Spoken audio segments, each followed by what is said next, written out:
Hey guys, Not3 here, and today it's gonna be something a little different. As you can see here, there's a whole bunch of pistons and command blocks and all that stuff, and this is actually I guess kind of a video response to a video Etho made, which I'll link in the description below. He's in the process of making a multiplayer PvP map, and he was kinda like, I'm sure he's come up with some ideas, and I mean, the idea he had is pretty good, but here is, I guess, my sort of little suggestion to you, Etho, if you even watch this. And I didn't go all the way up to 8 teams like in his video. That's kind of his goal. I only went up to 4 teams, but obviously you could extend this to do other teams just by doing kind of that same little 3 setup here and another one if you had to make 8 teams or whatever. So basically what it is in your lobby or wherever you would have it, it is defaulted to 2 teams. So as you can see in the wiring back here, it's defaulted to 2 teams, so it switches between those 2 command blocks. And say we want 3 teams, so we'd hit that and it outputs 3 teams enabled. So follow it over here. I'll get to this little thing in here in a little bit, but so it comes out here, drops down this piston, which allows the signal to pass through 3 command blocks, allowing 3 teams to teleport away to different areas. And then as well, there is a lever for 4 teams, and again it outputs 4 teams enabled, and again drops this down and allows 4 teams to go through.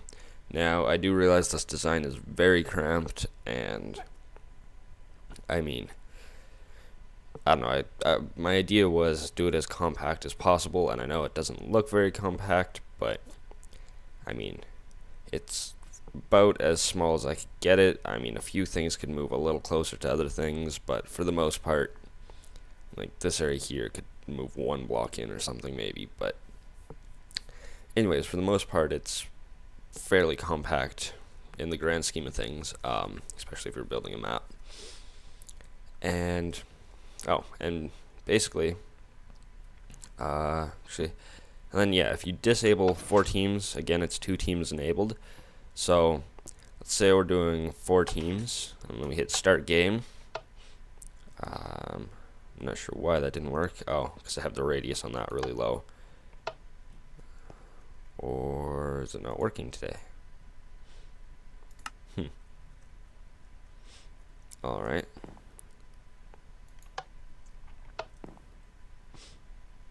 Well, it was a good idea when I had it yesterday, and it seemed to work.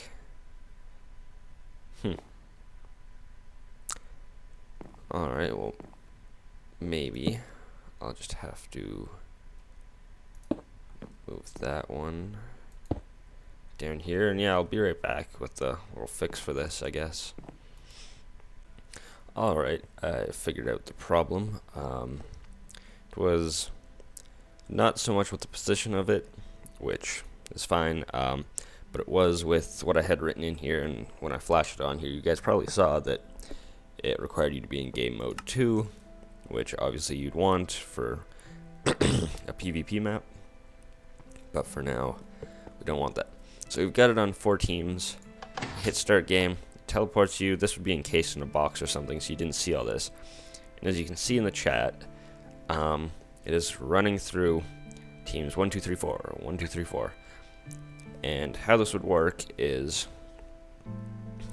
you'd have the first one here, instead of having it say team 1 or whatever, you'd have it say, or have it teleport a random player from this position, wherever this position may be that I'm standing on right here, to a certain set of coordinates that corresponds to that team, and then so on and so forth for all the different ones.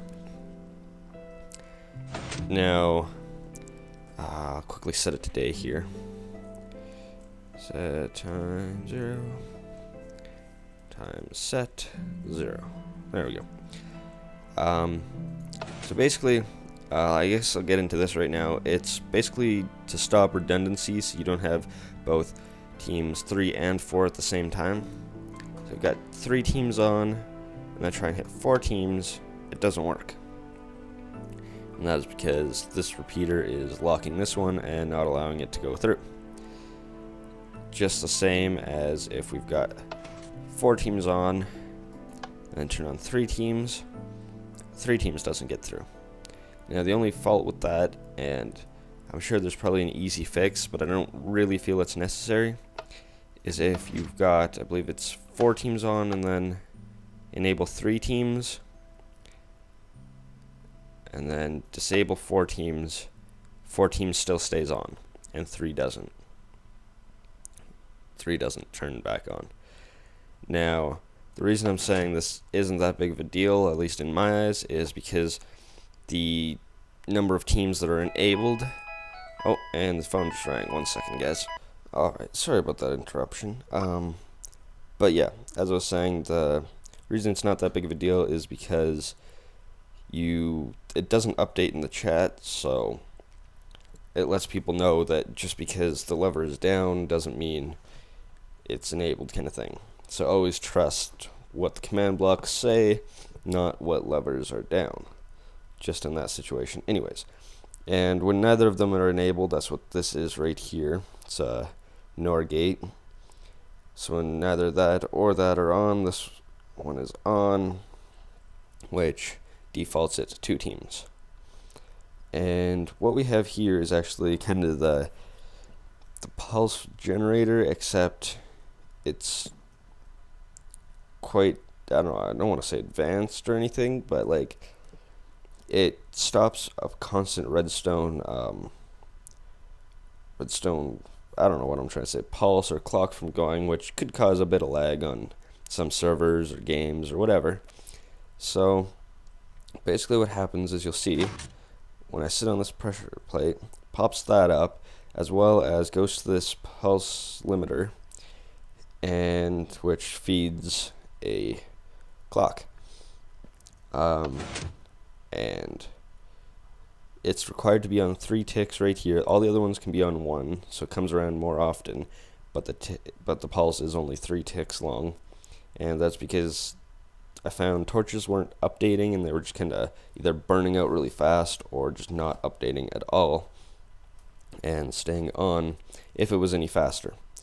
But anyways, what basically happens here is that pressure plate on the bedrock here turns on this piece of redstone, which goes down to a piston under there, which brings that block up, as well as it comes over here and turns off this torch and sends a signal through here. So as this torch is off, that one comes on for a brief second, and then this repeater in here turns that torch back off again, and then this signal fills in. And that gives a short pulse through here, allowing it to transfer through this. Now, this creates 1 tick once, as long as people are standing in here. And if you've teleported all the players onto here, this thing will keep running until there's no players left, like that. And the idea of having this drop down allows the break in that circuit there, and this is just a simple AND gate, so if this is down and when the pulse comes around it turns that off, it alternates the output. And I believe I've pretty much covered it all. Try and get like as much of an overview of things as possible here. I'm not sure what the best angle is. I guess something like that. And yeah, if you just want to pause the video here to make something like this, or just kind of want to use this idea, like I said, you can expand it for however many teams you want just by bringing these out to different areas and creating the same kind of flower. Of course, you don't have to make it 3 on each, but yeah. And then by adding a whole bunch of NOR gates and stuff like that, you can always make it default to the 2, regardless of how many teams are on. And yeah, this is, I guess, kind of my idea. If you're just watching this to get the map idea, I thank you for watching, and I hope this works well for you. And if you're my regular audience, and wondering if I'm going to be doing any sort of a PvP map or anything like that, my answer is maybe. I like the idea of one, but I actually have a really good idea for one, but I just don't have the time to invest into something like this, so it'll be slow progress if anything, and I'll do kind of update videos on it, kind of like I did my Tech It Factory, except this time hopefully I'll actually finish it and not get bored.